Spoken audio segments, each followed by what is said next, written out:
Welcome everybody to another episode of Adrenaline and Instinct. Today, I got a guest I'm pretty stoked on.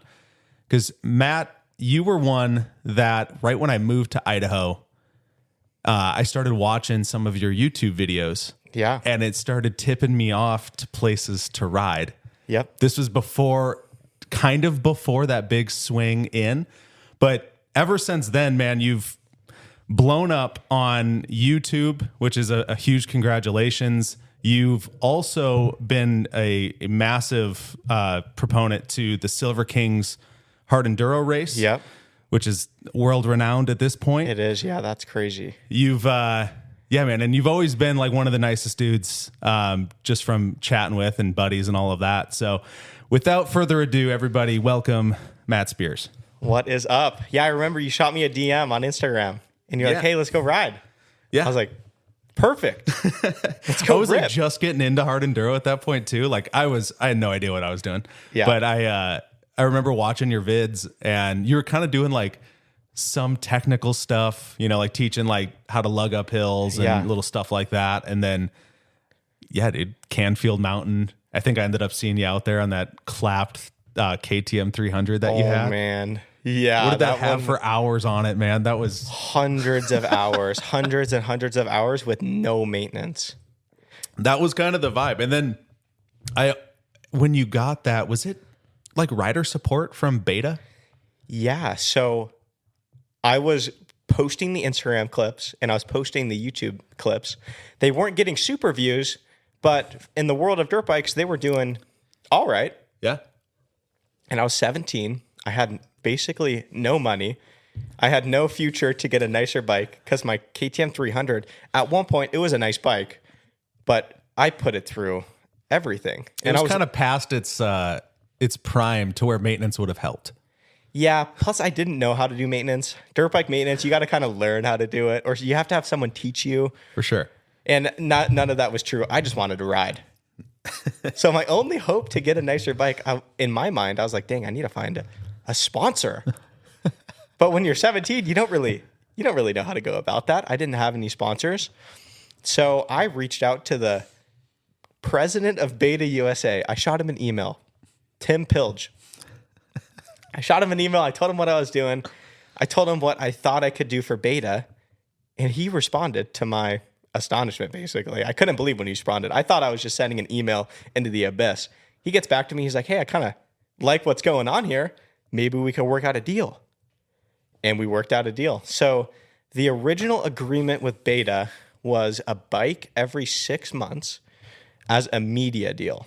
So it was technically a media bike, and they would send it to Post Falls Power Sports Unlimited or Power Sports Unlimited in Post Falls.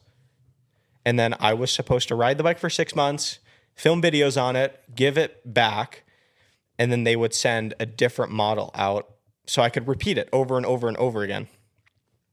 Well, the whole virus thing happened, the world shut down, so it didn't really work out as planned. They sent a Beta 200, and I had the bike for almost a year. And when I returned that bike, I was so embarrassed to drop it off to Power Sports Unlimited. It was horrible. I remember. I absolutely remember the condition. Yeah, because I rode with you at Liberty Lake right ORV. before. Yep, that was the last time, basically. And I remember like the exhaust was coming out of the head. Like the pipe was so bent that you were like jamming it back in. Yeah, plastics during the ride. Yeah, plastics were like nowhere to be found on it. They're gone. You rode that thing hard. I rode it hard. I put hundreds of hours on it in 1 year, which is pretty hard to do, but I basically would ride every single day on the bike. So if you ride every day, the hours can add up pretty quick. It's like a full-time job at that point. Yeah.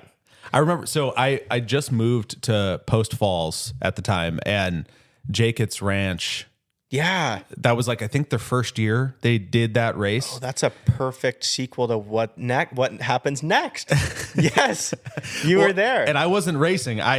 We like had just moved into our house, and I think I somehow like coerced the wife into like, we gotta go watch this race. Yeah. She's like, fuck, fine. Yeah. And we ended up going. I ended up recognizing you. I think I didn't know you at that time, but I knew of you, and I Yep. think we had like chatted once or twice. Yeah. But I remember like seeing you in that creek section, the really Yeah. dug out well creek section where it Yeah. has that kind of weird chicane and then the big step. And I had no front fender. My jersey was ripped. Yep. Because right before that, the bike was so clapped out. I got to add though, if you want to get an awesome bike, you should get a Beta 200. That bike was so sick. I mean, everybody, like, we looked at it, and I think you would have done the same thing to every bike you owned as far as like beat sure. the living shit out of it. Yeah. But that thing just kept running. Yeah, I'm a pretty reckless owner when it comes to motorcycles. A pretty reckless owner. But so right before you saw me in the creek section, the bike was so clapped, it had the tendency to start up in reverse. So the bike would run in reverse. I can't make this up. You know, on a snowmobile, you hit the button and it runs in reverse. Oh, yeah. The bike ran in reverse. The bike and I went down a hill. We did a couple cartwheels and the bike landed on me and it burned the side of me. Oh, my God. So I had like a serious burn on my side. It ripped the jersey. It was actually kind of gnarly. I still have a giant scar on the side of my body from this. And it broke the front fender off. So right before Ty saw the Beta, I mean, it kind of done his last hurrah. I just remember that big step, dude. You came and massive clutch load, and then that bike was 10 feet in the air, Yep. and just the crowd went wild. Yeah. Send it for the crowd, right? But I think you went on to win your, like, whatever class you were racing, did. like junior or something like that at that I was time. just racing A. A. Yep.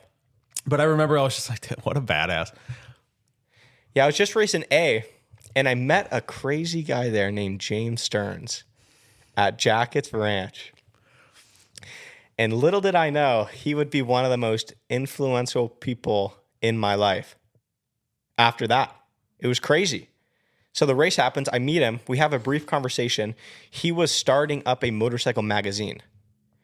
And at the time I was into social media. I was doing the thing for Beta. So I was like, I should talk with James. I should talk with this guy that's doing this thing. Because no one really had an Enduro magazine. No one was, I guess the people in the dirt bike world at the time, it was pretty old school. No one was really into the media side. I was basically one of the few people that was even making YouTube videos on it. And then Rich Larson started, and he started doing his technical videos. And those are really great videos. Before that, it was basically super old videos of Shane Watts. Yeah. Which is a legendary and especially rider. on the enduro side Yep. of things. Like the moto, SoCal, all that kind of stuff, like established, done. Super but established, yeah. That was kind of like the emerging time of like US hard enduro. Yeah, and at the time, hard enduro in the U.S. it wasn't popular. No, not at all. Yeah, it was blowing up. So James saw that, and he was really into hard enduro. And he was like, man, I want to have a magazine. And then we met, and he gave me a call. I'm like, so I pick up the phone. I'm like, James, what's up? And he offered me a job. So I moved from Coeur d'Alene to Bozeman, and I worked for James for 3 years. Yeah. Did he own the dealership at that time? So when I first started working for James, he had a motorcycle magazine, or that was the dream, right? He had all the foundation laid out, and he wanted me to show up and basically just kind of help with the media, be like because he had a guy hired already, Matt Dewar. And Matt Dewar, he was from the moto scene. He was really good at media. He was a super good filmer, had a good eye for cool shots. And I was supposed to be an intern to Matt. And we're going to take this magazine and kind of take it not quite mainstream, but mainstream in the enduro world. Because prior to this, James had a hunting magazine. So he already had the magazine experience. Sure. I did not know he had the hunting mag. He had a hunting magazine. He's done all sorts of crazy stuff. He was also a professional athlete. He was a professional rugby player. Then he built up a medical company and sold the medical company. Yeah, I've heard a little bit of his backstory from him, and yeah, nothing like surprises me with that guy. No, his backstory is so crazy it doesn't even sound true. But it's true. Yeah, that's insanity. I mean, that was, you guys were doing it with Inside Enduro because, I mean, shit, I even drove to Bozeman, bought a bike. Yeah. And, I mean, that was like, you guys also kind of brought Sherco to the West, or at least the Northwest. Yep. So Sherco, Sherco's a brand from France. It's a motorcycle brand. Well, real quick. So it was going to be a motorcycle magazine, and James had a Sherco dealership, in air quotes. He had a dealership, but the only reason he had a dealership, if we're being completely honest, was just to buy bikes at cost. Because James went through so many motorcycles. He was like me, but instead of working on the bike, he would just get a new one. Right? So he went through so many motorcycles. He wanted a dealership. I think at the time you only needed to buy 6 motorcycles, which if you're riding hard and you're riding hard enduro and you're crashing a lot and you're breaking stuff, you know, and if you're seriously racing, you need to have 2 bikes. You need to have a practice bike and you need to have a race bike. And if you're racing hard enduro, you need to have a 300. If you're racing single track or something faster like Hare and Hound, you need a 4-stroke. So then that's 4 bikes. And then you have 2 more just as an extra. So James was like, I'll become a dealership. I'll buy these 6 bikes. No problem. Well, we go to start this magazine, and I start helping James with Inside Enduro and Matt with Inside Enduro, the other Matt, because I'm also Matt. So it's 2 Matts in the shop, 2 media Matts. And I start helping posting stuff on social media. Well, we start selling Sherco motorcycles. And everyone's like, hang on a minute. Wait a second. These motorcycles, we're selling motorcycles, and the magazine kind of went to the back. And we became the biggest Sherco dealership in the US. Like the entire US, we were the biggest, and we were the biggest by kind of a long shot. And we're in Belgrade, Montana, which it's near Bozeman, but Belgrade's a small place. Not a lot of people ride there. It's not like Coeur d'Alene. Like a lot of people ride in North Idaho. Well, and if you're from the Northwest, this will make sense. But if you're not from the Northwest, like Bozeman's also not that big. Bozeman's not big. In a grand scheme of cities, like it's not big. A lot of money, but not a lot big. of money. Yep. You compare it to Salt Lake, you compare it to Denver, which those were the other big Sherco dealerships in the West. Tiny. Oh my gosh, like not even a suburb of Salt Lake or Denver. Yeah. So this dealership starts. We start slinging out the media. I'm posting out of control clips on Instagram. If anyone's seen them, they're so cringe. Like we had shipping containers in the shop. I was up on the containers, jumping off them. I was eating moose lube. Like it was out of control stuff. We were putting in my hair. It was like, I'm serious. This was ridiculous. Just unhinged. Yeah, this was unhinged stuff. And we start shipping bikes all over the US. So people saw the videos and people want to buy from people that they like. And social media is kind of a weird thing where if you really are your person, like you're yourself on the internet, that is kind of just an extension of you. It's like the internet version of you. Yeah. Rather than playing some sort of like character. That's kind of you. So when they show up to the shop or you take them out riding, or we had a group from California drive up and they bought 6 bikes and we took them riding and they couldn't believe it. They're like, wow, Matt and James are like, we know you guys because we've been watching the videos, whether it's Instagram or YouTube. Yeah. We sold a lot of bikes because of that. You guys had too, a pretty massive like race pedigree between you and James. Yeah. And I think that built a ton of credibility, a lot of honesty, and just outright skill. And I think when you watched, like, as an outlooker looking in, seeing that like James is racing like the big European, he's racing Romaniacs. He's raced and finished Romaniacs so many times. And but when you have a guy like that, he's wildly accomplished. Like you can confidently build. I remember there was one thing that he had talked to me about before I got my Sherco, and it kind of started selling me on him, was like, because I was worried about the reliability. Yeah. And it was just a brand you have no idea on. I would be worried too. Yeah. If these bikes are finishing Erzberg and this, like, there's not a whole lot I'm going to do to a bike. Yeah. But he was also saying that at one of the races, he dropped coolant, then ended up basically, like, the thing ran so hot that it burnt or melted the cover of the electronic power valve. So yeah, we were in Romania on the border of Hungary. Okay. And James, the dude is literally psychotic. He wants to win. He's so competitive. He wants to win more than anyone. So we're at this race. We're basically in Hungary.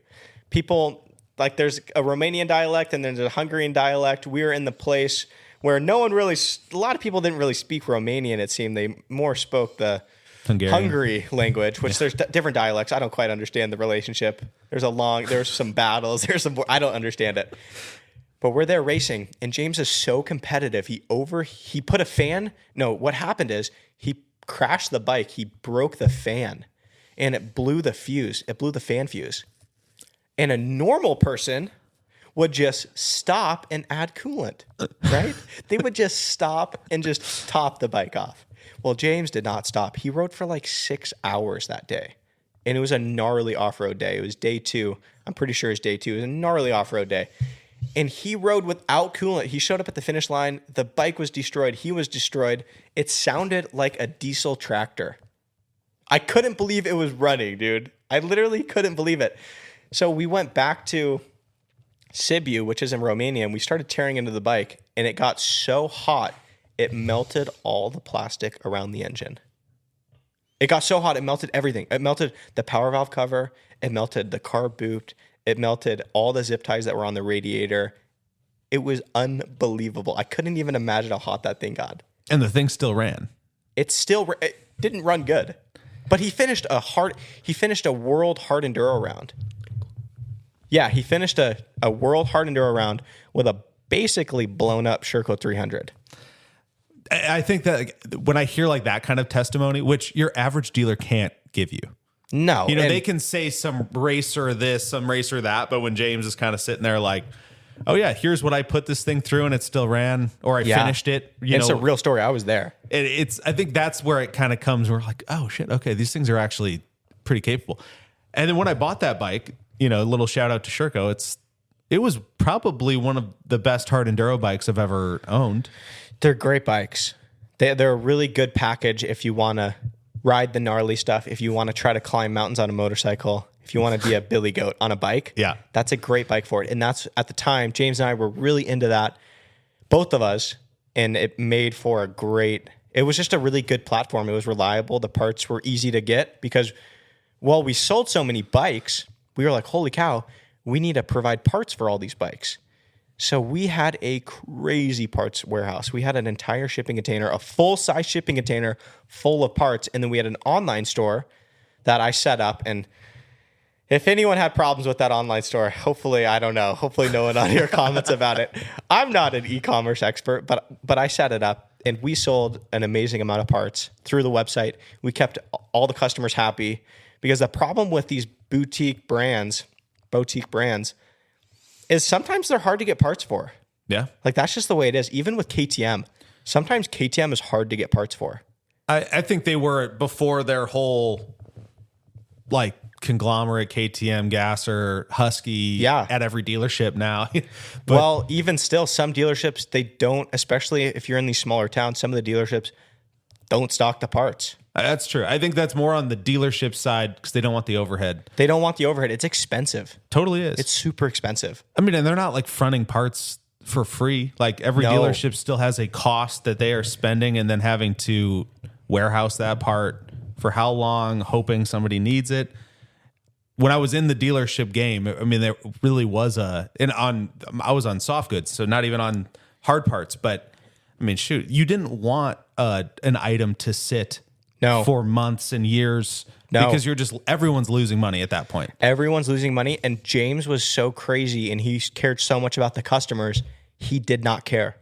If a part sat for 2 years, it didn't matter because when someone walked into the shop and they're on a moto trip and they're driving on I-90 and they just broke a part in middle of nowhere, Montana, right? Was that you, Ty? I had my front axle nut fell off during the silver race. Yeah. And then I had a ride. I was like tagging along on the ride or a shoot with the Sea Boys at Gold Creek. Yeah. And I was like, all right, I don't want to miss that. No. And they were driving through from Minnesota. Yeah. And you guys ended up going, and you were the only one that had that bolt. Did I leave it on the trash can? Yeah, you left it under a cone or something like that. And they swung through like middle of the night, picked it up. They picked it up. No way. Yeah. And then you guys, like, I think you shot me an invoice like the next day. And I'm like, this was like the best possible way. Cause you're like, I didn't want to invoice you if you never ended up getting it. And I'm like, dude, you guys are legends. I put it under the orange traffic cone at the front of the shop. Yeah. Yeah, so, and you're not the only person we did that for. That's like, we amazing. did that all the time. And it was because James was willing to put up so much money to have this parts warehouse because it's expensive. There's a lot of parts on a motorcycle. And the thing about the motorcycle industry, it's not profitable. Like, it is There's not narrow margins. It's not a profitable endeavor. Yeah. Like, James didn't make money with Inside Enduro. He didn't do it for the money. It was simply for the passion and for the better of the sport. Yeah. Well, and I think it just, again, it kept furthering that Inside Enduro name as a kind of a name you could trust For sure. in the hard enduro world, which was really cool. And then I think too, just for viewers that aren't necessarily familiar with the way motorcycle dealerships work. Yeah. It's like when you're buying, oftentimes those types of bikes, they are not like a side-by-side or other things. Like, there's narrow margins in dirt bikes specifically from a factory. If a dealership makes $1,000 on a bike, they're doing pretty good. Yeah. That's the level of margin we're talking about. And in James's case, he never paid for flooring. So he bought all the bikes outright. He would literally wire Sherco money. They would send it to us on a semi truck and we would ship the bikes out. Yeah. Which is, I mean, again, you guys did it in such a unique kind of cool way. There's no doubt that's why you guys were the number one dealer at that time. A lot of passion. A lot of passion, a lot of effort. I mean, absolutely. And then I think too, on the others, it's like a lot of the times I think dealerships make a lot more money on, part sales. There's better Service. margins in that, and then service. Yeah, dealerships make all their money on service. Yeah. And Inside Enduro, we basically did no service. Yeah. Yeah. Unless you're me, and then you have Matt build my Sherco for me when I went and bought it. Because you don't want me working on your bike. You do not want me working on your bike. We did a little bit of service, but that wasn't the business. The business was sell this awesome product to as many people as we can, and then support them the very best that we can. Yeah. And that's what we tried to do. So when you guys, because at one point you kind of ended up selling the dealership, or how did that work with? Yeah. So what had happened is I grew up in Coeur d'Alene, and there was an awesome motorcycle race called the Sticks and Stones. And it's at a ski resort 30 minutes from Coeur d'Alene in Kellogg. 10 minutes from my house. 10 minutes from Ty's house. We can see the top of the mountain from my window right now. From Ty's window. He just showed me. It was crazy. But this race was so awesome. And there was a couple guys that were doing the race, which is crazy. There was only 2 guys putting on the race. And I think what happened, because I don't know the true full story, but I think what happened is the race became too successful. They did such a great job, and it was such a unique venue that the race became too successful, and it was just 2 guys basically, or it was 2 guys and volunteers and not that many volunteers. And they had this beast of a race, and people were starting to travel from all over the US to do this race. I loved racing it. It was the one thing that I looked forward to the whole year. Like, if you have something in your life that you look forward to the entire year, this race was it for me. Yeah. And at the height of Inside Enduro, Sticks and Stones made an Instagram post, and they were like, hey, we're not going to do the race. And James and I were like, what? What do you mean? What do you mean they're not going to do the race? Like, this is the best. This is one of the best races in the US. It's the most amazing venue. Like, at the time, I think there was quite a bit of room for improvement, but the race was still in its infancy. It was grassroots at that point. It was grassroots. Because I remembered racing it, and it was like you weren't, unless you were maybe like top 3 or something like that, but like you weren't too concerned, like, did I really get 20th or 21st? Like, they were not very good on timing, scoring, but the draw, which is still the draw today, is like you're riding on this ski resort in big mountain terrain. Big mountain. That otherwise you would never get to ride legally. Oh, no. And even if you wanted to do it illegally, like, that's a bad idea. Oh, yeah. Don't do it. Yeah, you will. There's eyes all over that mountain. Yeah, there's eyes everywhere on the mountain. Yeah, so the race shut down, or was going to shut down. They said they were taking a year off. And usually what that means is we're done. We're going to figure out someone else to take this. Yeah, thing we're over. done. And so James reaches out to the resort, and basically he was like, hey, this race is such an amazing thing. We think it would be a disservice to the community to not have the race. We would love to meet. And the Silver they were kind of receptive. They're like, hey, yeah, let's meet up. So James and I, we jumped in the truck. We drove from Bozeman to Kellogg, quick 5-hour drive. We met with Silver. And at the end of the meeting, it seemed like, whoa, maybe we're going to be putting on a race at Silver Mountain. Fast forward a couple months, Silver was like, hey, put the race on. But at this time, we were a month out from the race day. Oh my gosh. We were a month out from the race day. The mountain is covered in snow. It was one of those weird winters. Sometimes Idaho has these weird winters where they start slow, but they'll get crazy snow in March and April. Yep. And even sometimes in May, like crazy May, Cinco de Mayo snowstorms. And that was one of those winters. We had crazy snow. The race was June 20th or June 22nd. And it was literally end of May. And we were using a snowcat to get up the mountain. We were using Steve Matthews' Tucker snowcat to get up the mountain. And we had never put on a race. We didn't know what to do. We didn't know what we were going to do with the track. We were so overwhelmed. We had no idea. The race was, I think it was sold out at this point. We didn't even know what the track was going to be. We didn't know how to do a race, and the mountain was covered in snow. So for the next 3 weeks, we literally worked every single day. We put in so much new terrain on the bottom side of the mountain because the upper side of the mountain we couldn't get to it because there's so much snow. There was a couple snow drifts, and we brought in a dozer, and we dozered the snow drifts. Like, we're talking 10 feet of solid concrete spring snow, and a dozer blew the snow out. And that race went on that was super stressful. It was crazy. As the race was starting, I was marking trail.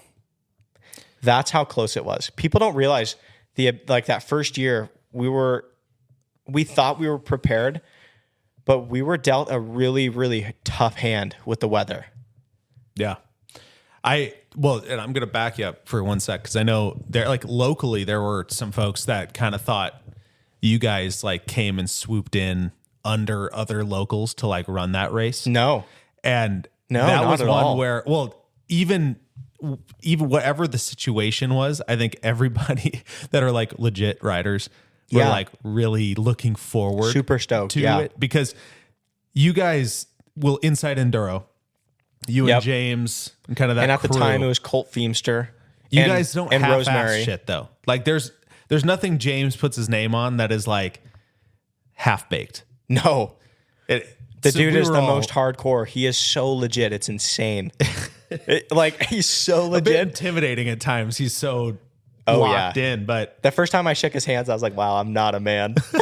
His hands just covered mine like a mitt. All right. So you guys run that first race. I think I want to say I raced B class that year. Yeah. How'd you do? I want to say it was 14th, 13th. So did you get stuck in some serious traffic?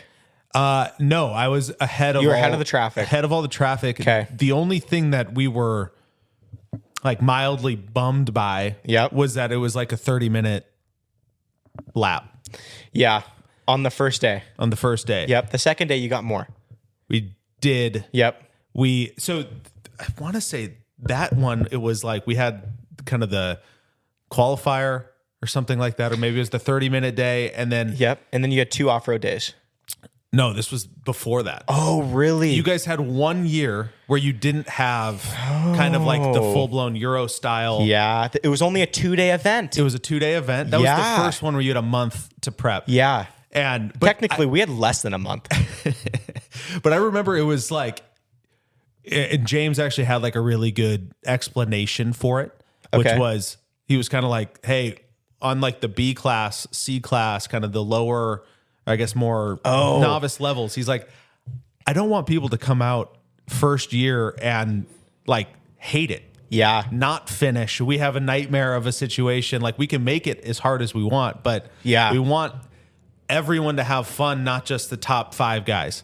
Yep. And I'm yeah, you know what? Okay. And he's and honestly, if you're in that kind of 10th place range, A class will whoop your ass. Go to A. A will whoop you. A is so tough. So then I went to A. Yeah. The following year. What And happened? It was it super hardcore? it was good. I ended up finishing. It was tough. Did you barely finish? Barely finished. I think I got, what was it? I think like 52nd or something. Okay, so you were one of the last to finish. Something, probably. yeah. I was like right there on that bubble, and it was.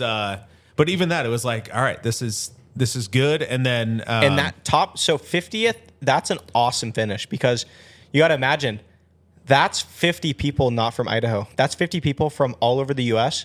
and a few people from overseas at this point. Yeah. Yep.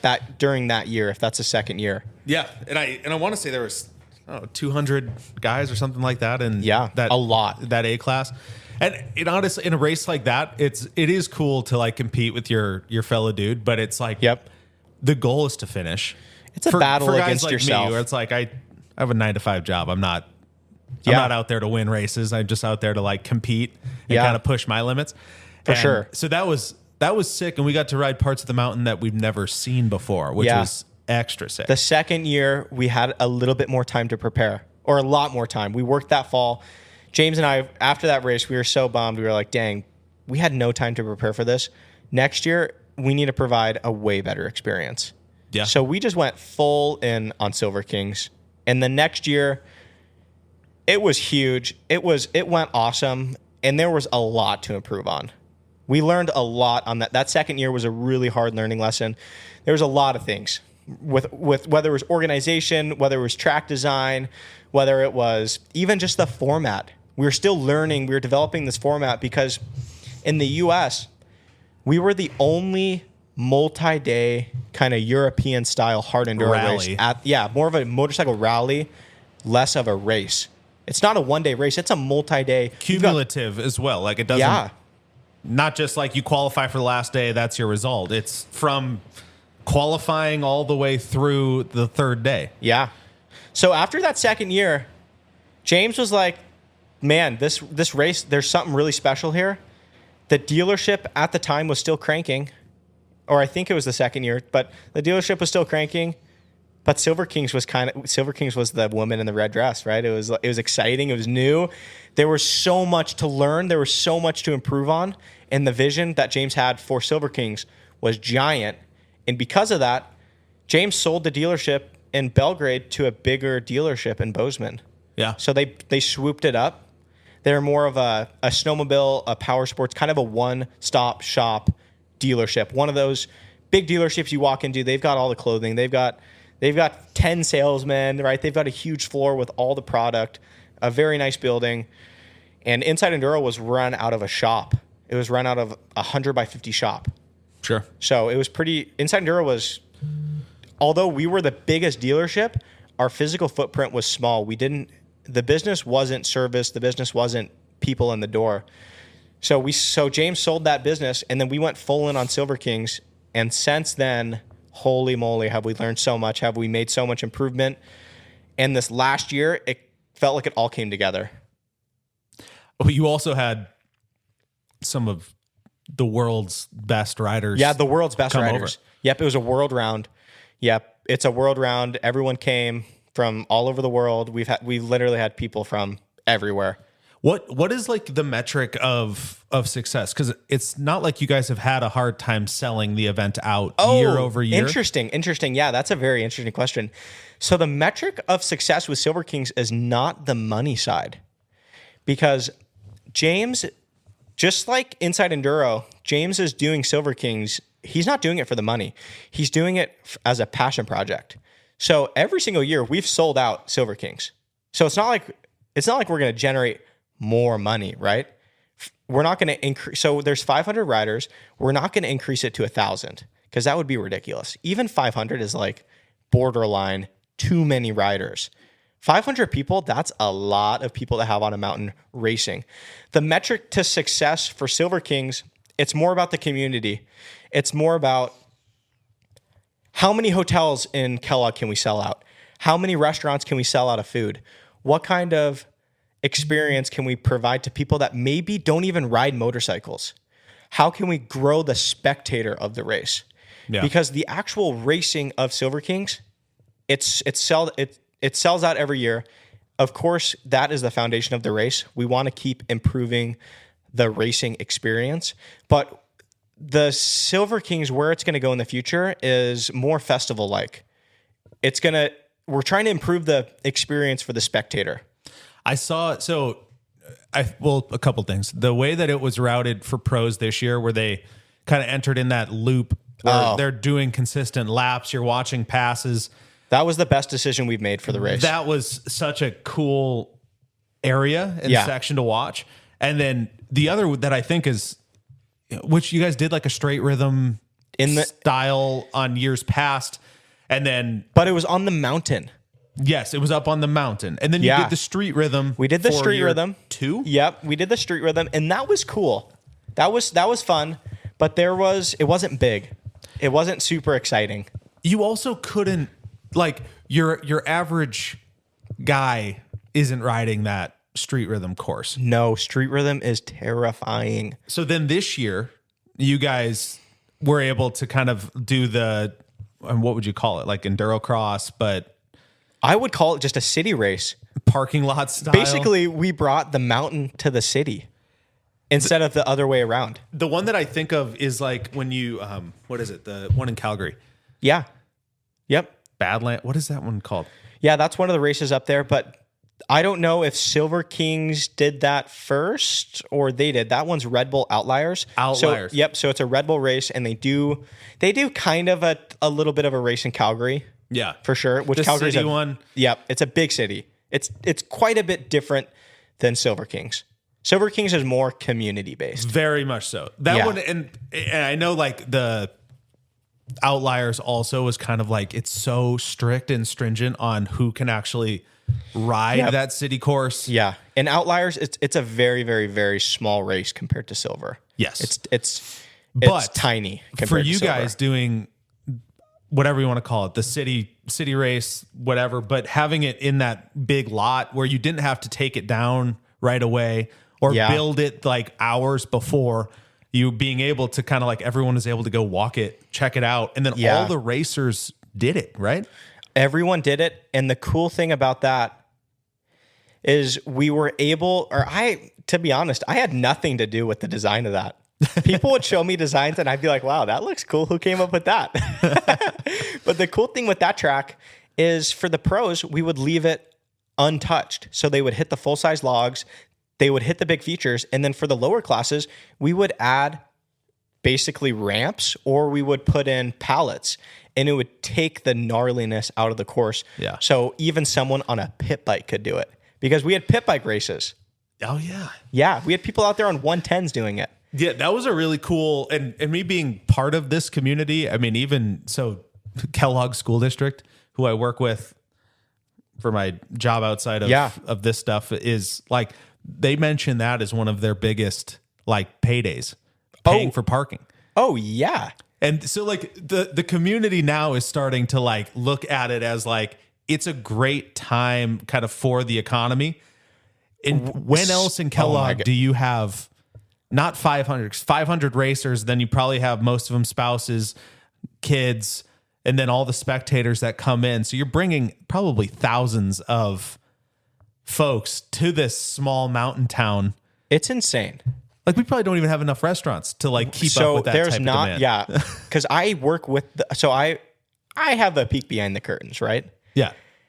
Yeah, the restaurants, they have to order extra food. They have to order extra ingredients. They have to order extra condiments. The brewery, which they make beer for Silver Kings, right? We have a Silver Kings beer. They got to make sure they have enough on the tap, right? All these restaurants, they work it into their books for Silver Kings weekend because it brings in so much money. Everyone in the town who has rental properties or Airbnb or the resort or even the hotels, I met one of the owners of the hotels, and he was telling me, he's like, we love Silver Kings. You guys make us so much money. And that's what I mean. It's community-based. For Silver Kings, we want to grow the sport. We're not super interested in having more than 500 racers. We want to provide the best experience for those 500 racers, and we want to get as many spectators interested and people outside of the sport interested. And a cool thing about it, like when I mean community, there's a huge dealership in town, Dave Smith. They're one of the biggest car dealerships, I think, in all of the US, right? I think so. They're massive. I think at one point maybe they were the biggest. But Dave Smith, for a week, they moved cars off of this lot so we could use it to put the race on their lot. We had to pay them, right? We had to pay them. But still, they went through all the effort to move all these brand new cars, to put them somewhere else, just so we could do the race. Like, the whole community comes together. It's a very special thing. All right, I want to go. So one of the other things with this is like you're also like majorly in charge of creating a lot of the trails and things that we race. Yeah. So my role historically, when Silver Kings first started, I had more roles, but as we brought more people on, I just became the track manager. So what the track manager means is I'm in charge of the track. And I had some hard lessons there, right? Because I don't have experience track managing. I've raced other races. I've raced over in Romania. But being a track manager, there was a lot to learn. And then Josh Shaker, he came on, which he's track managed all over the world. Literally, he's track managed all over the world. He was a professional mechanic, traveling professional mechanic for Husqvarna for a while. Haker, right? For Colton Haker. Yep. So for the last 2 years, Josh and I, we were kind of a tag team, and we were able to bounce ideas off each other. That was super cool. Going forward, I'm going to have a little bit less involvement in Silver Kings just because the team at Silver Kings has it so dialed in. Like everyone has their role. It's not quite a fine-tuned machine, but it's as much as it could be for such a dynamic event. And I'm just focusing on YouTube, right? I was going to say, that's a perfect segue because, well, shoot, when was that? Of course, back at Silver, we did a 3D we did an archery shoot where they put a bunch of 3D archery targets all over and ride the lift up, hike down, and shoot. And we were chatting about your YouTube channel at that time, which was, I want to say you were at 20K subscribers, 20,000, which is still a awesome feat. Yeah. And now it's so cool because you laid down your vision of like, I'm just going all in, I'm doing this. And here's kind of like, you had all of it laid out. You kind of knew what you could make from it if you got to this or you scaled to this. Yep. And now you're sitting here at 300 and what? I don't know. 310, 15, something like that. Somewhere in there. Yep. Somewhere in that realm. And that was, a couple years ago. That was not a couple years ago. It was, yeah. Was it? Time flies. I've been doing YouTube full time for 3 years. When the dealership sold, I was left in this limbo of, oh my gosh, do I go work for the new dealership or do I start my YouTube channel? And I had to start the YouTube channel. So I had a little bit of money saved up. And James, thank you, James. He let me squat in his apartment above the Inside Enduro shop for over a year without paying rent. What a legend. What a legend as the YouTube channel grew. And then I moved back to Coeur d'Alene, and that's when we went to the archery shoot, which was 2 years ago. 2 years ago. Yeah, you're right. Yeah, you're right. 2 years. 2 elk seasons ago is the way I look at it because I was right before. But you laid out this kind of this dream, and now, and I don't mean to compare yours to other ones, but it's like your YouTube is like it's like an outdoor boys YouTube channel meets grind hard, but then you're also like the talent. Like, I know, not just it's a builder, weird. but you can ride all of the stuff you're building. Yep. Well, like, because tell me I a little bit, like, what's the secret sauce there? The secret sauce, I don't know. It's basically just what I like to do. I love building things. I love taking those things on adventures. And yeah, I just love it. But you built some crazy things. Like, to note, so a couple of the ones I watched in prep for talking with you today, which ones do you like? So, well, of course, I love watching the Ducati get kind of switched over to moto. Yep. Then to a snow bike. Yep. Which was rad. And then that's a Ducati V4. I bought that one crashed because I could never afford one of those not crashed. But that was a crazy bike. But yeah. That thing sounded mean. And then, all your Goldwing stuff is kind of like, I think, a little bit more nostalgic to me because I kind of got to watch you dicking with all of that stuff Yeah. before it became like, holy shit, this is Yeah. like popping off on YouTube now. I know, right? Your Goldwing Piggy. Piggy started it all. Dude, but the stuff you've done on it was Yeah. like certifiably insane. Yeah, Piggy, I didn't have any money so the way YouTube works, you got to spend so much money to film videos. But when I started YouTube, I only had 3,000 subscribers. I had no other job. I had no other income. I don't have other money. So I just had to make it work. So I had Piggy, and I just kept filming Piggy videos over and over and over and over and over again. And finally, I was down in Moab, and I crashed Piggy, and it rolled on top of me. And I didn't almost drown, but it rolled on top of me right before a pretty deep puddle. And none of this has ever seen the internet. Right? So none of this has ever seen the internet. And that happened, and I was like, uh-oh. If I keep making these videos, I am inevitably gonna hurt myself minorly or potentially, like me, I don't want to say it, but like maybe majorly hurt myself, because it's a 2006 Honda Goldwing 1800cc. It's got a flat six engine on it. When I had it totally outfitted, it weighed 1,000 pounds. I had a winch on it. It had a winch. It had its own winch, and it literally had a car battery with an alternator, and it would run the winch. The bike was ridiculous. So that happened, and I'm like, uh-oh, this whole Goldwing thing, I can't keep doing this. And if I do keep doing it, the stars are going to align someday, and this thing's actually going to bite me. Because I got lucky when it rolled on top of me. It hit my lower back, and I felt some serious weight on me, but it was not a full 1,000 pounds. Sure. Yeah. Almost like a sled rolling on you, where you kind of like it just keeps moving. It got me, but it didn't. No serious injury. I was just sore. I mean, you say that like you've taken that advice, yet you just took a Amazon Harley across Alaska I did, yeah. solo without a chase vehicle. So give me like, Oh, you're man. clearly still extremely man. reckless, but in like the best way possible. That is very reckless, but in a different way. In my mind, the variables for that and the danger, it's a little bit more in my control. And maybe that's an illusion. Maybe that's not true, but it seems to me on trips like that, if I keep the speed under a certain amount, or there's things that you can do to reduce the risk. The Goldwing, to me, seemed like it's just going to get me one of these days, and it's simply going to be an accident, and there may be nothing I could do differently to avoid it. Yeah. So yeah, I bought a chopper off of Amazon, and I put it in my van, and I got in my van, and I drove all the way up to Alaska and unloaded it. This is a crazy story. I unload the bike, and I was on my computer working. I was sending emails, and I hear this terrible noise next to me. And I'm in a parking lot, and I'm like, uh-oh, is someone breaking into my van? Is someone stealing the bike? Like, I didn't know what was going on because it was so loud.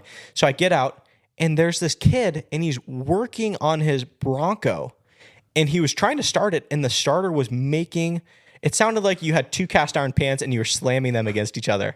It was making an awful noise. It literally sounded like someone was breaking into my van with a hammer. So I start talking with him. I'm like, brother, you should definitely stop cranking your Bronco. Like, if it's not broken already, you're going to break it. I was like, maybe you're not super mechanically inclined. I've broken a lot of things, so I can kind of maybe problem solve. Oh, yeah. So I get down, I start looking at his Bronco. His starter was held on with one bolt, and it was about to come off. Can't make this stuff up. So we screw his starter back in, and his truck fires right up. Well, I learned that he was a photographer, and I was about to film my intro to the chopper across Alaska. So he was a photographer. I was like, perfect. Can you hold an iPhone, and I'll pay you good money? So he became my filmer for the day, and I paid him some good money, and yeah. That's how I met a filmer for the day. It was awesome. Dude, watching your channel, it's funny to me because you have kind of like two different styles of video. I do. Like when you, like the one across Alaska, like you kind of tell an awesome story. Yep. It's filmed in a way that kind of like you really get to see it all and kind of like live that journey with you. Yeah. And then you cut to like when you get on a like the Ducati, for instance, and you're ripping up hills or whatever it might be. It's like I can also see when that like flip switches in your head where you're like full adrenaline moto Matt. Yeah. Not just storyteller Matt. And you start like all the high pitched squeals and just like giddiness. Different voice. Yeah. It's a different person. That's like all. It's funny because that's the part that I like relate to a lot because that's like always that adrenaline kind of chasing part of me. But then I think in my, dare I ever say old age, because I'm fucking 31. I'm not that old yet. Yeah, but you get after it though. But in like getting a little bit older, all of that stuff, like I start to like really appreciate the other side where it's like, it's not that that's like the most dangerous thing. It's just a really fucking cool experience. It's super cool. And that's, I really do like the two different styles of videos. And then I also really like that you've kept it like relatively PG. I keep it as PG as I possibly can. You will not find a swear word in one of my videos ever. Which is like it won't be me swearing. Yeah. And if someone else swears, I will spend a lot of time to cut it out and make it sound seamless. So you probably won't even be able to tell I cut the swear word out. I'm not going to put a beep in. I don't want to draw any attention to it. I try to keep the videos very clean. Which I really do like because it's hard for myself. Like I just swear, not even knowing I'm swearing, but I try like for work. I obviously have to like dial it down and not do it. But for like the YouTube space where I just like, I always think of like my older brother and his, young kids, like 10, 8, like that kind of stuff. And it's like, dude, they are so tech savvy when it comes to like, they're just going to be watching videos at 5 years old. And you're like, how did you figure out how to get on YouTube and do this? And it's like, oh, well, I already just bought this downloadable character on this game with this card that you had accidentally left in the system. Like, they just get it. They get it way more. And I love that you're not adding to like the negative habits that kids could create or look up to and be like, well, Matt does it. So I know, right? There's no drinking in the videos. I don't really drink in real life. I don't feel like you do. Yeah, there's no. I really want the channel. You mentioned Outdoor Boys. I look up to a few people a lot. Outdoor Boys is one of them. Les Stroud, if anyone's ever watched Survivor Man, another person I really look up to. And some things I super appreciate about the videos that they've made is it seems like that's the real person that you're watching, and they keep it so clean. Yeah. I think that's awesome because for my channel, my YouTube demographics, they tell me most of my audience is 35 to 55. That's who's watching the channel. But when I meet people in real life, what it really is it's those people and their kids watching. Yeah. Right? Like when people come up and they want to take some pictures or they want to chat about videos or, they just want to talk, it's usually a dad and sons or a mom and sons, or it's not just one person. And it's always, I think, cool because it's like a bit educational too. I try to put some fun facts in there. I noticed that like when you were doing the Magruder corridor on there and like just giving a little bit of the history, which is like, dude, I'm such a history buff when it comes to like where we live and what's happened on this land before us. And it's that kind of stuff is so cool when you're like driving through something and you understand that like this happened potentially on this road or very close to it, wherever this trail was. Yep. And that always means a lot. And then the other thing I was going to say was with Outdoor Boys YouTube channel, Luke from Outdoor Boys, you watch it initially and you're like, man, this guy's a cornball. And then you watch like how badass he is. Like he doesn't he's not like talking up his game. He quite literally is living it. And you're like, wow, this guy's extremely skilled. Super skilled. Family man, probably one of the nicest dudes, like very true to his religion. Yeah. All of the stuff, willing to help anyone out. Yeah. Awesome husband, awesome father. And then you're like, you know what? I love that he's kind of like that corny dad that then goes and becomes this like absolute beast in the wilderness. He's a super beast. And then that's where like for you, where it's kind of a cool, pay homage to as well. It's like you do all of the crazy stuff on the bikes. The stunts, I call them monkey stunts. You do all of that, but then you're clean off of it, and it's like wholesome to watch. Yeah, I try to. And that, dude, I really commend that because it's not easy to do in this day and age. Yeah, especially when you have other people in your videos, right? Yeah. A lot of effort, and I edit all my videos. I don't have an editor. Technically, I don't have any full-time employees, which that's crazy. I might have to change that. But I edit everything, and when you have other people in your videos swear, and if you want to keep that part in the video, it takes a lot of effort to make it seem like they didn't swear at all. Yeah. The easy way is just to drop the audio and then put a beep in. But then it's like, dang, everyone knows what that swear word is. Like, right? Everyone knows what they just said. And you're drawing attention to it. Like, yeah, you're drawing attention to it. And if a kid's watching it, they just said it in their head. Yeah. And I'm not saying swear words are bad. I just don't want my channel to be like that. Yeah. Which again, it's easy, and I think you see it oftentimes on like Instagram and other things. And it's like the thirst trap stuff, the swearing, the kind of giving into the negative side of like the, however you want to look at that. It's like, that's the stuff that gets like easy views, easy, quick. Yeah. But I don't feel like that kind of stuff builds an audience. And I do think keeping it wholesome where it's families watching it, kids watching it, potentially at some point, those kids showing it to their kids, a lot like a Luke from Outdoor Boys. For sure. I mean, it's like, and you watch the growth of that guy's channel over the course of a couple years, and it's massive market for outdoor survivalist content. It's very interesting. I am a Survivor man. He's my hero. Les Stroud, Survivor man. He was the first solo, go out in the woods, stay alive guy. Because that's what it all comes down to, right? Absolutely. There's a little bit of danger. There's a little bit of excitement, right? There's a little bit of movie magic. There's some crafting. I loved his videos. I've watched all of his videos multiple times. I've watched his director cuts of those videos. I've even watched when he narrates the videos, when he goes back over the videos and talks about them and breaks them down. And I started following Outdoor Boys early on in his channel, or reasonably early on, before he had the crazy blow up. Mm-hmm. And I watched the blow up happen in real life, and all that it was, and it can be totally easily explained through YouTube.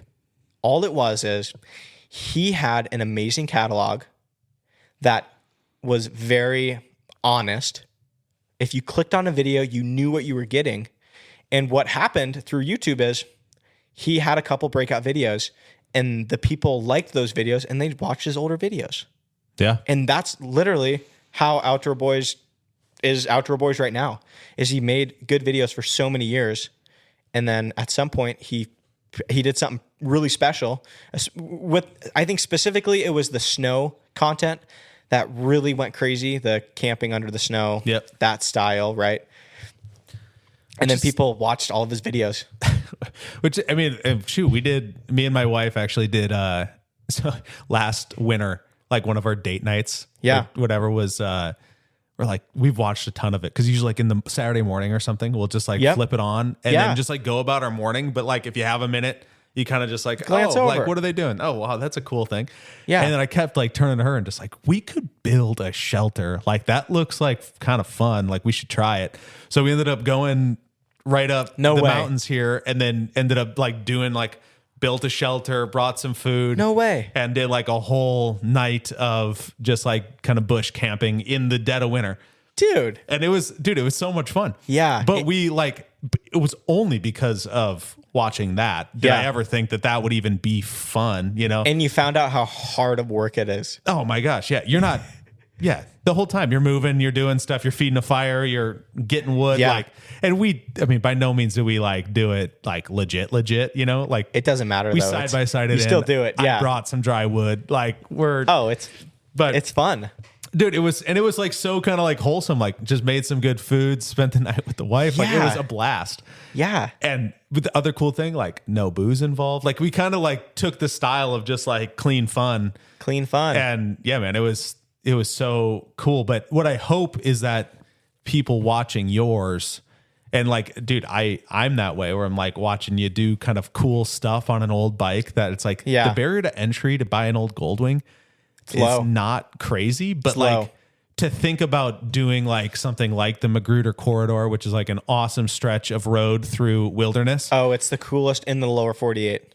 It's the coolest road. Absolutely. 100%. But to do it, and it's like, then it kind of gets the gears turning of like, wait a sec. Like, Yeah. we could go even just drive a truck on it and go camp with the family. Go drive the truck on it. It's, you go 15 miles an hour the whole time. You're going to see really cool wildlife. It'll take you a couple days if you don't rush it. Yeah. And it's insane. Yeah. The views are insane. The road's good. It's crazy. And you're But totally that's the good disconnected. stuff that you like. You want to get out. You want people to see that and then be motivated to go try their version of doing something like that. And then it's kind of cool because they get to watch like you do it to like the extreme on kind of an obscure vehicle. Yeah. Don't buy a bike from Amazon and ride it across Alaska. It's a bad idea. Or a Walmart crotch rocket. Or Walmart. Yeah. So I also did it. So the first video, it was a Walmart. It was a Walmart crotch rocket. And that bike was sick. 250cc, single cylinder, air cooled, no power. It went maybe 60 miles an hour downhill. Right? No power, literally no power. And I made it so far. I was 100 miles or maybe 150 miles from Dead Horse, which is the furthest point north you can drive to in all of America. It's all the way up there where there's polar bears. Like that's literally, there's polar bears up there. There's northern lights, there's polar bears. I've heard Santa lives up there, but I hit a bridge and broke the front wheel. The casting on the wheel shattered. Chinesium bit me. It's not the first time. It won't be the last. That just will happen on those bigger jobs. So it was a bridge, and the lip of the bridge, all the boards had been cut at an angle, but one. Oh. So the guys from the state up there, they do such a good job on that road. It's so high maintenance. Like the amount they're working on that road 24/7. Oh, just freeze thaw. It does, and it freeze thaws all year round. Insane. The road is crazy. They put so much work into it. And what had happened is someone replaced a plank on the bridge and they didn't chamfer the end. I know. And I went over the bridge like normal. Maybe I was going a little bit faster than I should have. Maybe. Who knows? I could have been. I hadn't slept in 2 days. And I was I think my hand was just locked wide open. And I hit the bridge. I hit the corner of a piece of wood and it just shattered the front wheel. What happened to you? Did you go over the bars or? No, I didn't crash. When it hit, I felt the bike break in my hands. Oh, okay. I felt the metal break in my hands. I could feel it. I literally felt the metal chink through my hands. Oh my God. And I pulled over immediately. I thought I broke the forks. That's what I figured. I figured I either broke the triple clamps or the forks. And I looked down and I had a flat tire. I'm like, all right, well, that makes sense. Maybe I cut part of the tire. I can fix it. No big deal. I went to go do that and I saw that there's a crack in the rim. Oh, and the rim was full of mud. So I cleared the mud away and I followed the crack and it went all throughout the rim. So yeah, I banded it back together with zip ties and there's no one up there. I didn't have a chase vehicle. And when I say in my videos that I don't have a chase vehicle, I actually don't have a chase vehicle. Nothing is made up. Like that is not make believe to create extra drama. I was out there freaking out. There's mosquitoes everywhere. It's 24-hour sun. So being on a motorcycle, you can't get away from the sun. And because of that, I was not sleeping. Like I would sleep, but it was the worst sleep I've ever had in my life. I was so sleep deprived when I was riding the motorcycle, the trees would like wave at me and they would giggle. Like it was bad. Just tripping balls. Yeah, it was so bad. I've never had that level of sleep deprivation. Well, and it's summer, so like you're not getting much nighttime either, right? Well, that's the thing. It's 24-hour daylight. And being on a motorcycle, you can't. I was just sleeping on the ground. So I couldn't just like go inside a cabin and like block the light out. Sure. And because of that, my brain just didn't know how to turn off. I had no experience with the 24-hour daylight. So I was so sleep deprived. I was kind of tripping out. I was trying to keep it together because I had no help. It was up to me to get out of that situation, kind of. So I put zip ties on the tire and I drove through the night. So I broke down at about 10 p.m. and I left that spot at about 3 a.m. and it was light the whole time. Got on the bike and I just kind of told myself to stop giving myself sob stories. You know, as you can, what happens is you just tell yourself these sob stories and then you get all sad and depressed. So I was kind of trying to tell myself not to do that. So I just got on the bike and I just started riding on a broken front wheel, and I rode about 100 miles, and it took me 7 hours to go 100 miles. And a guy from Alaska drove by and he turned on his lights. He was like, "Hey dude, what's going on? Do you need help?" And I was like, "Oh man, I think so." And he was headed to Fairbanks. No, and he told me that. I was like, "No way, dude, you're headed to Fairbanks?" He's like, "You just want to throw your bike in the back of the truck and I'll just take you to Fairbanks with me?" I couldn't believe it. I thought I was hallucinating. I thought this dude was not actually there because I was so sleep deprived. And we loaded my bike up and he drove me all the way to Fairbanks. And we're buddies now. So when you got in the car and kind of like crisis averted, did you just like pass out? Or yeah. So I got in the car and I was like, "It's great to meet you. Thank you so much. I'm sorry for my smell." Right? I smelled horrible. And he's like, "Dude, don't even worry about it." And then I just fell asleep. Dude. And it was a 10-hour truck drive from there back to Fairbanks. It took us longer because we had to make a couple stops, or he had to make a couple stops. I was just like a dog along for the ride. And I was just, dozing on and off. It was amazing. Dude, incredible. I have so many more. We're coming about to time, but we gotta wrap it up. I have so many more questions for you, but the other one was like, with all the fab work that you do in your videos. Yeah. Did you go to school for any of that? No, I've never went to school. I've always been interested in welding, and I just watch YouTube videos. Dude, incredible. Because like the work you do though on it, it's actually pretty dang good. I think it's pretty good. I try to make it as good as I can. Right? Given what you're working on. Yeah. But it's like a lot of the time, it's like the fab work actually looks like pretty dang profesh. Yeah. I've got a couple projects coming up that I need to do some fab work on. I just bought a tricycle, a 3-wheeled bicycle from, this is a crazy story. Maybe this will be the last story. This is ridiculous. All right. It's a United States Postal Service tricycle. They were going to use it in Missoula to deliver mail. You can't make this up.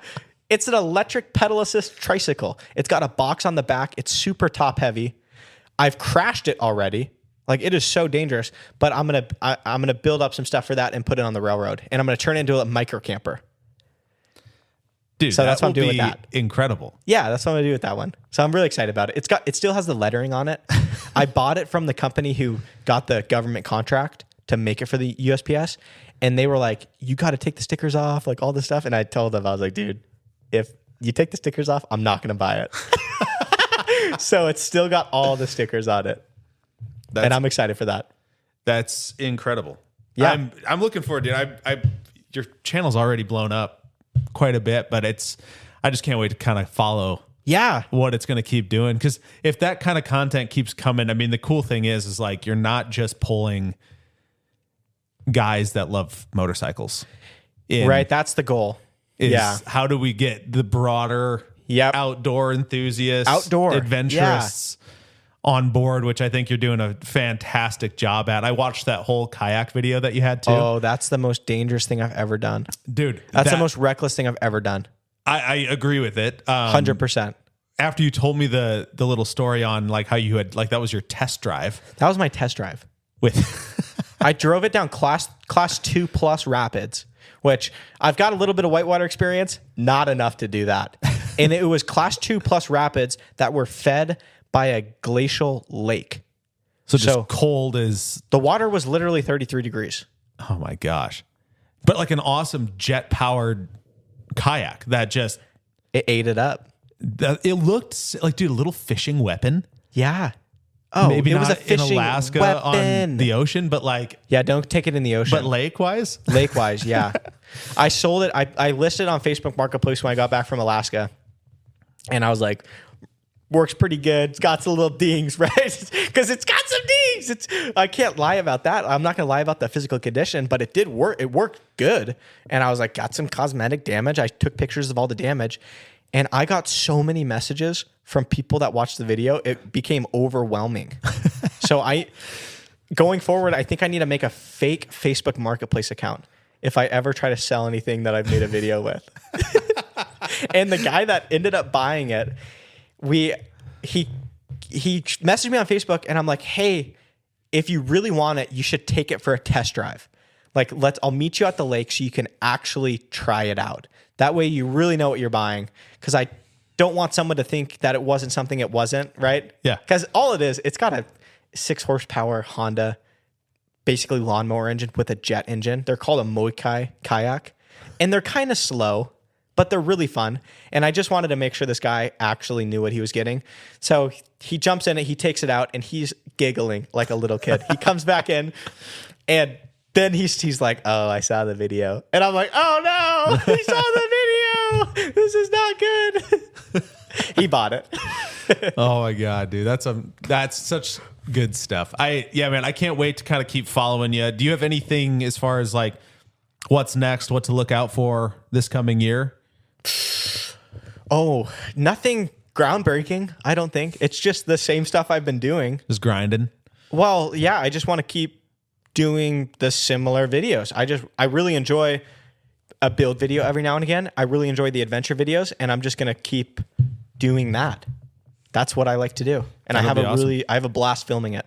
What's shout out your channel and socials and it's just anything Matt else you want to. Matt Spears? Yep, Matt and then Spears like Brittany. SPEARS.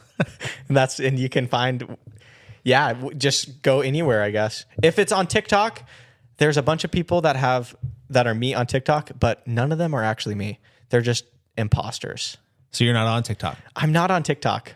Nope. Yeah, I know. There's a lot of people. There's a lot of Matt Spearses on TikTok. I'll tell you that. There's a lot of Matt Spears on TikTok. Oh my None gosh. of them are me. Well, dude, keep being your authentic self, because I think that's what draws the audience. And yeah, man, I can't wait to kind of follow that story. I've been enjoying your podcast. I appreciate that, dude. Heck yeah. It's been a journey. Thanks for coming on, buddy. Yeah. All right. Cheers.